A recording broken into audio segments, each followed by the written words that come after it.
ശമ്പള വർധനവ് ആവശ്യപ്പെട്ട് സ്വകാര്യ ആശുപത്രിയിലെ നഴ്സുമാർ നാളെ മുതൽ അനിശ്ചിതകാല സമരത്തിലേക്ക്.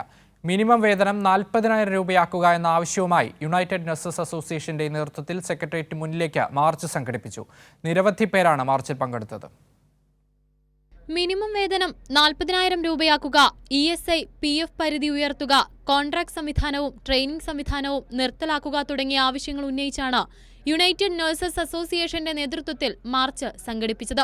പാളയം രക്തസാക്ഷി മണ്ഡപത്തിൽ നിന്ന് തുടങ്ങിയ മാർച്ച് സെക്രട്ടേറിയറ്റിന് മുൻപിൽ സമാപിച്ചു. കേരളത്തിലെ സ്വകാര്യ ആശുപത്രി മേഖലയിൽ അവസാനമായി ശമ്പള പരിഷ്കരണം നടന്നത് 2018-ലാണ്.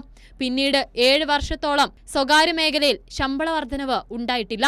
മിനിമം വേതനം പ്രഖ്യാപിക്കേണ്ട ഏറ്റവും കുറഞ്ഞ കാലാവധി 3 വർഷവും ഏറ്റവും കൂടിയ കാലാവധി 5 വർഷവുമാണ്. കഴിഞ്ഞ 5 വർഷമായി സംഘടന ഇക്കാര്യം ഉന്നയിച്ചിട്ടും സ്വകാര്യ മേഖലയുടെ ഭാഗത്തുനിന്ന് യാതൊരു നടപടിയും ഉണ്ടാകുന്നില്ല.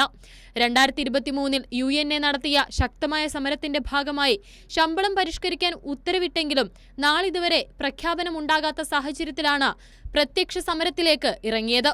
കേരളത്തിലെ സർക്കാർ ആശുപത്രിയിലെ നഴ്സുമാരുടെ വേതനത്തിന്റെ പകുതി പോലും സ്വകാര്യ മേഖലയിലുള്ള നഴ്സുമാർക്ക് ലഭിക്കുന്നില്ല എന്നതാണ് യാഥാർത്ഥ്യം.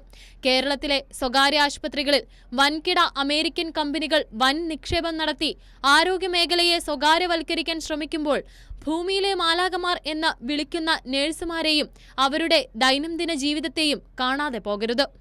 കൈരളി ന്യൂസ്, തിരുവനന്തപുരം.